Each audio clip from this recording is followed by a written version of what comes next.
Welcome to Erin's Tasty Kitchen, Turkey Edition. This is video number 2.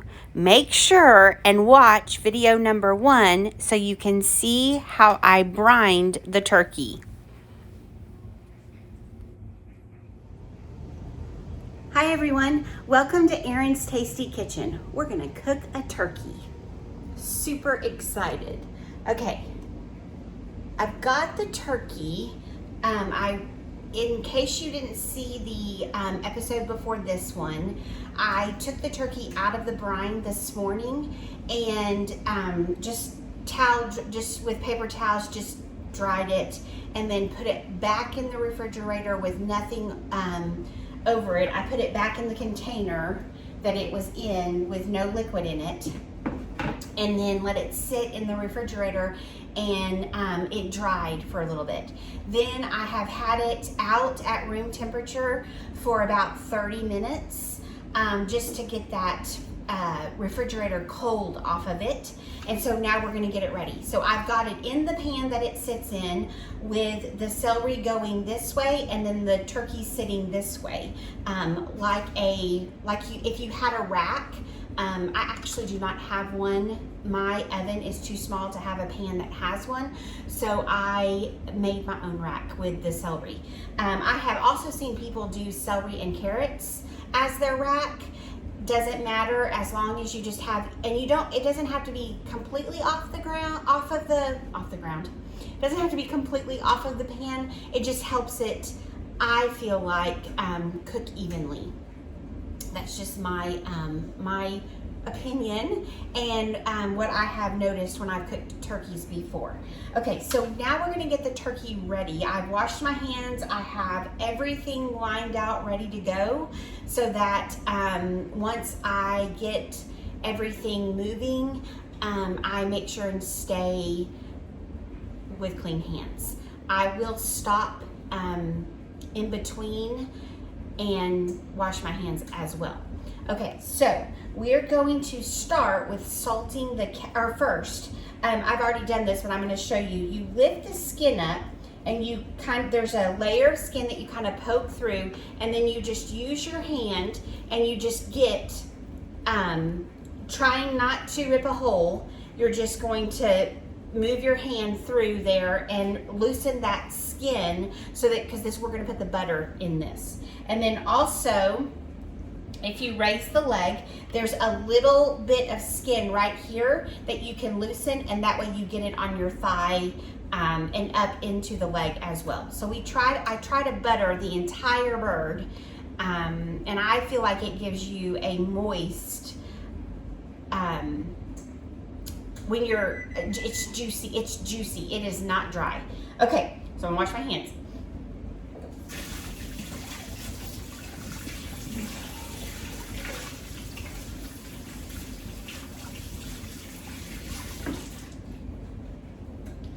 It is Sunday after church, and we have gone to lunch at Nana and Papa's house and celebrated Papa, which was super, super exciting. The whole family was there, and we had fried fish, which was delicious, but what made it even more delicious was Nana and Papa caught it in a crappie tournament, and Nana won.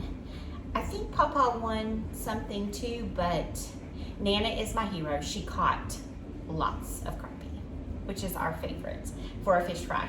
Okay, so back to the turkey. So I've got 2 sticks of softened butter, and I have just literally taken just a little pinch of salt, sprinkled over it, a little pinch of pepper, and a little pinch of granulated garlic, and just put it over the butter. Not a lot at all, just a little bit, because I do use unsalted butter. So I've got 2 sticks of soft butter, and then I've got a tablespoon of sage, a tablespoon of thyme, and then the zest of 1 whole lemon. And I actually had a huge lemon, so I did 1. If you're just getting the 4 for $1 lemons, use 2, the zest of 2 lemons. But if it's a big lemon, you just need 1.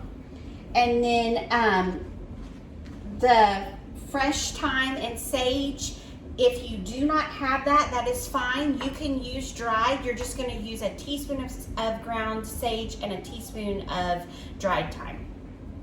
Okay, then I'm going to press some garlic in here. I've got 2 cloves of garlic, and normally I mince my garlic, but I do like to have a press for things like this where I want the butter or the garlic to be very, very fine. I like how it comes out that way. And then I just use the back of my knife to get that out. And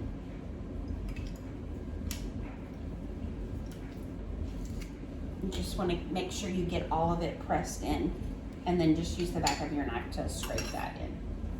So, and I use this, the microplane to zest the lemon. You don't want to go too deep into the lemon. You don't want to get that white part. That is actually bitter. So you want to try to just very lightly get the zest off of the lemon. Okay, once you have your, looking for my spatula. Once you have all of the ingredients into your butter, then you're just going to start incorporating that, because all of this is going to go into the skin and on top of the turkey. I'll show you.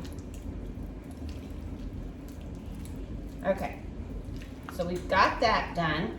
And then for my aromatics, I actually have, that we're gonna put inside the cavity, I actually save the stems of my thyme because I don't always get all of the leaves off. So I save those and the stem of my sage because I had some baby sage on there and I just don't want to throw that away. So I'm going to put that inside the cavity with the lemon that I used. I quartered that. I quarter 1 onion. I prefer a medium onion. I only had a large one today, so we may only use 2. But if you have a smaller onion, you can use 4, and I'll show you why when we start to stuff it. And then I'm taking 1 clove of garlic or 1 head of garlic and cutting it in half. You do not have to remove all the skin. You're just getting that flavor, the aromatics into the inside of the turkey.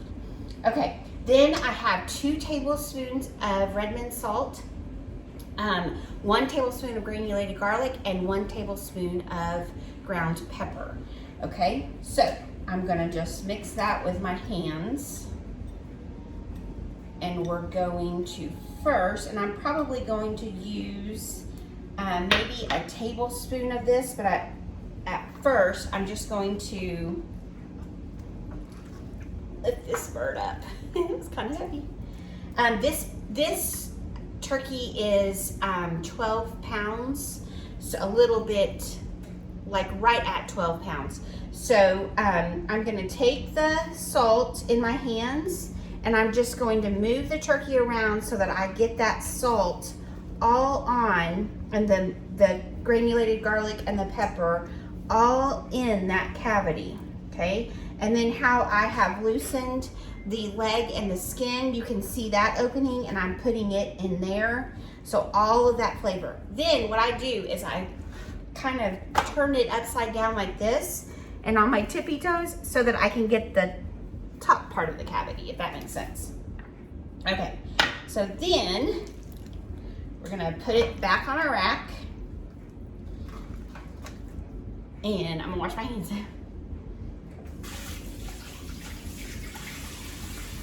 I'll be right back.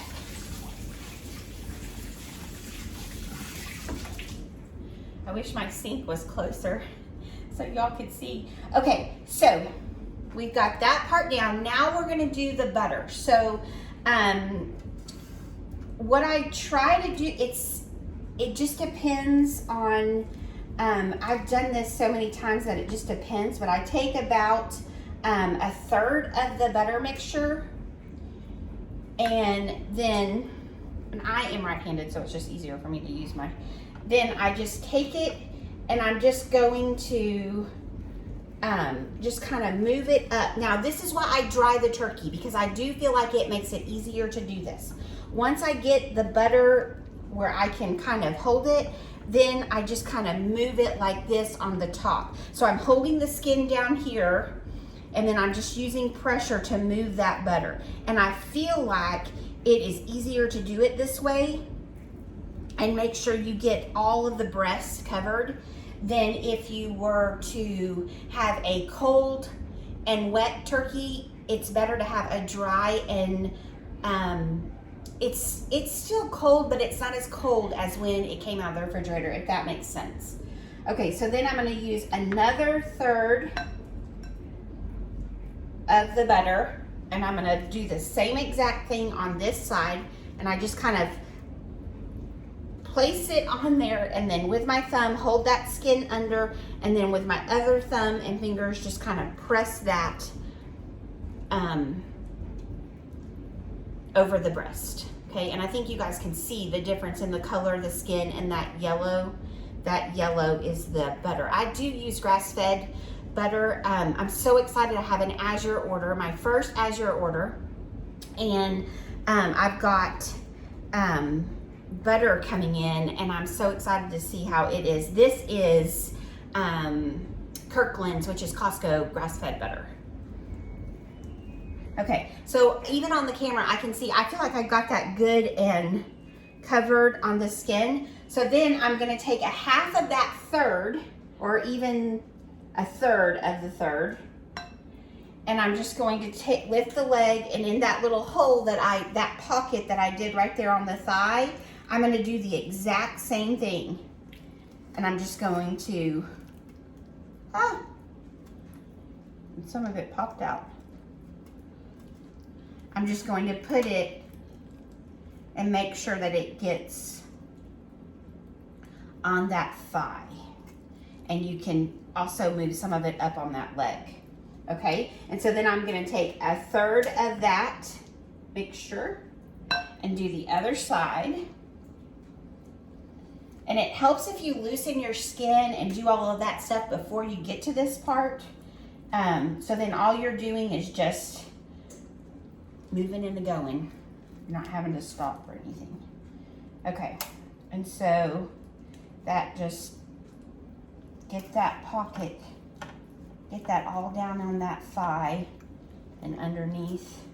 Okay, now you're gonna take the butter that's on your hands and just kind of get it on the wings, and that kind of helps get it off. And then I put the wing underneath like that. Okay, so then I still have some butter on. I'm gonna do that, and then I'm gonna pop the wing underneath it like that. Okay, so that keeps that tight. Then I'm gonna put my aromatics in. So I'm gonna start with, remember I said I had a big onion, so I'm gonna start with 2 slices or 2/4 of the onion. You do not wanna stuff the bird tight. You want there to be air to get through, so I'm only going to use 2 of those slices because I want there to be room for the heat to move through the bird and still cook, but still allow to get those flavors. Okay, so I'm only using 2/4 of the onion and 2/4 of the lemon. And then I'm just sticking those thyme and sage with a little bit of just inside there. And I'll show you, I'll move the camera over and show you what it looks like. Let me wash my hands real quick. Then we're gonna tie the legs.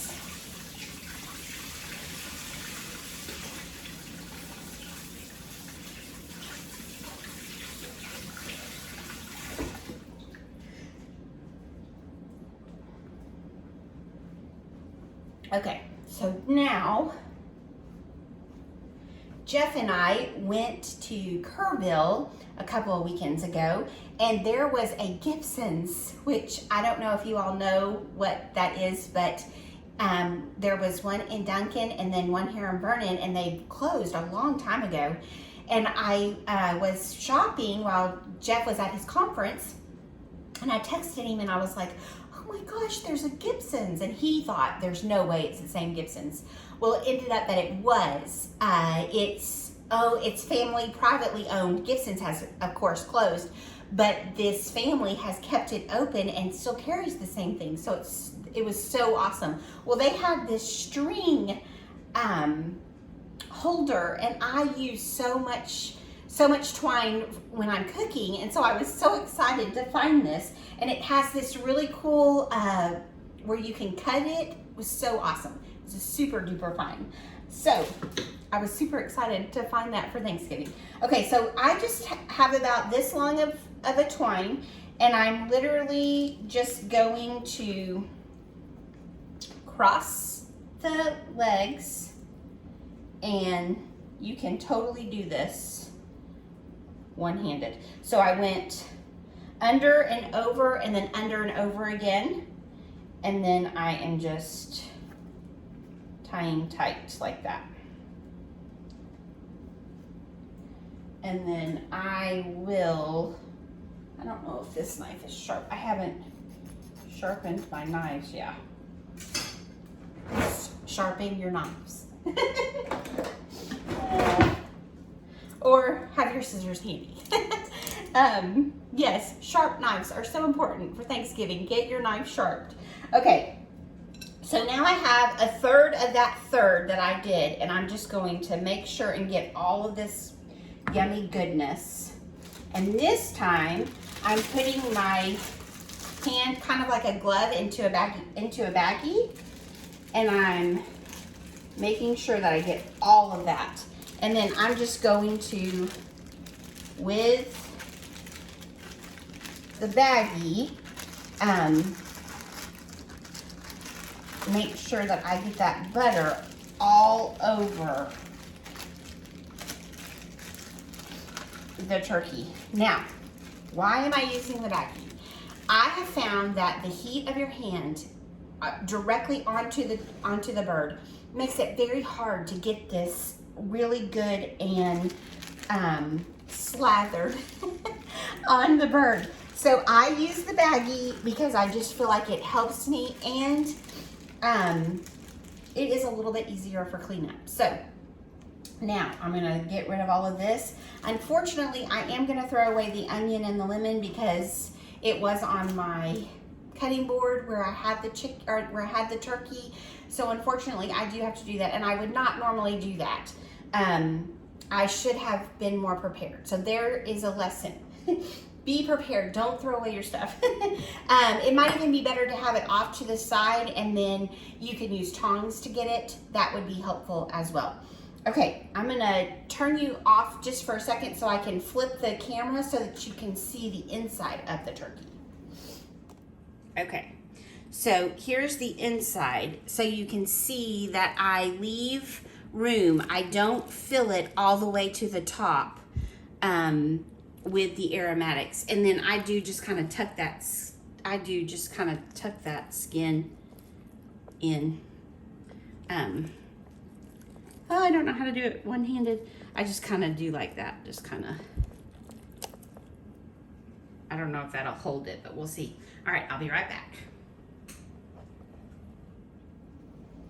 Okay, so I forgot to tell you when we started, I've already preheated my oven to 500 degrees.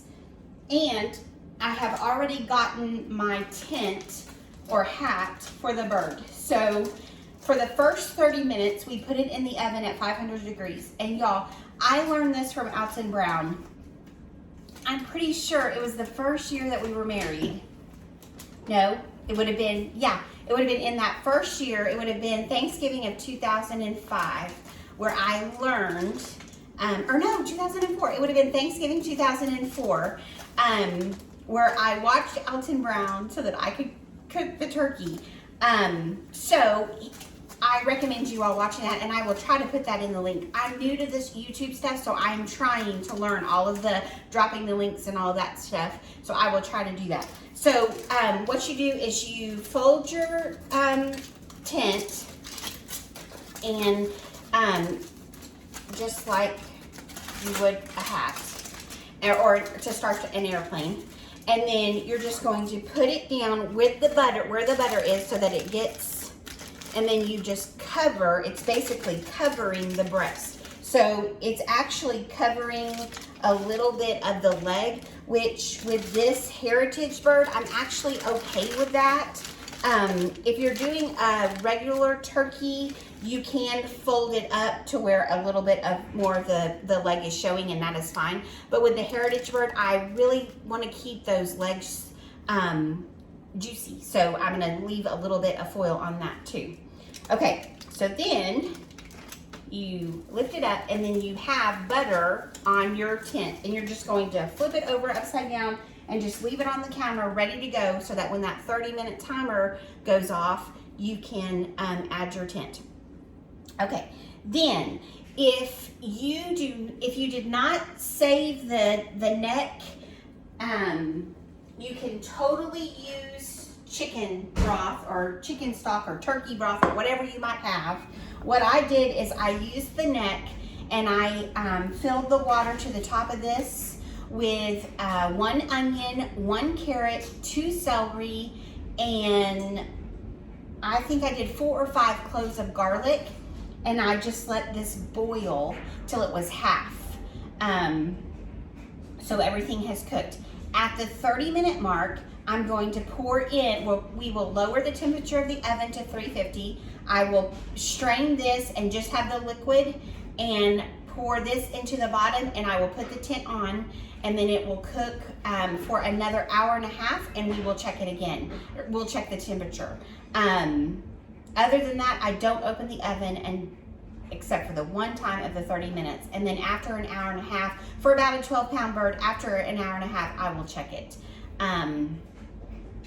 With this being a heritage, I actually don't remember.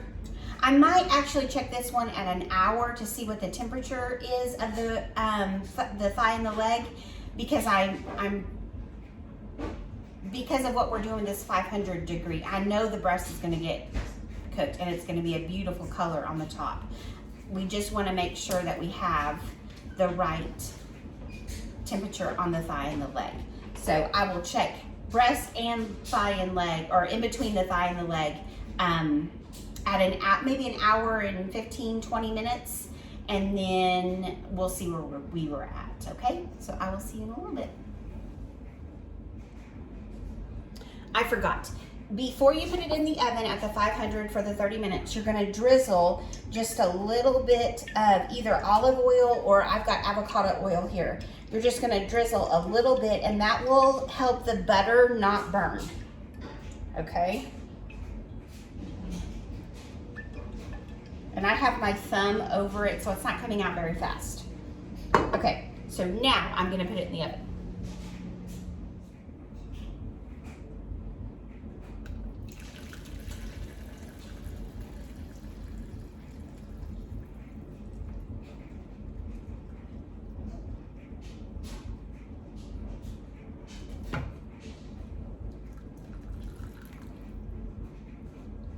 Okay, that got me right at 3 cups of this beautiful broth, and I will show you that when we pull it out. Okay, the timer just went off. You can see the steam. What I'm going to do before I open it is change the oven to 350.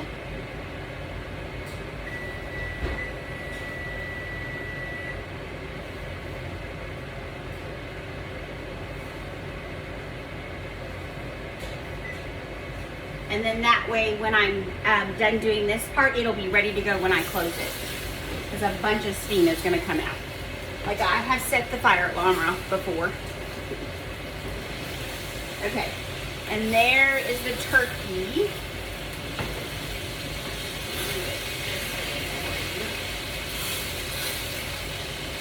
Okay, so it's gotten good and browned, and I'm just going to take and you can see how the breast is good.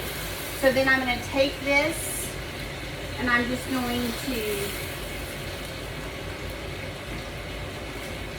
tuck it like that, and then I'm going to take my juice or my stock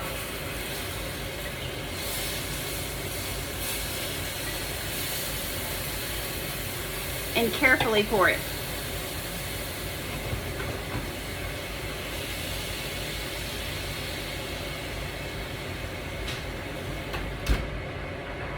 And then then we'll come back and check it in an hour. And I'm gonna do an hour and 15 minutes.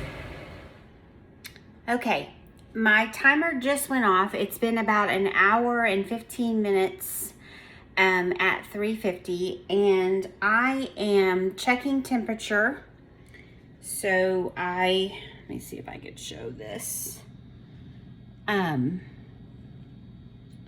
put it right here in the thickest part of the breast, and I want to make sure that I'm not touching bone. And that, let me see if you can see it.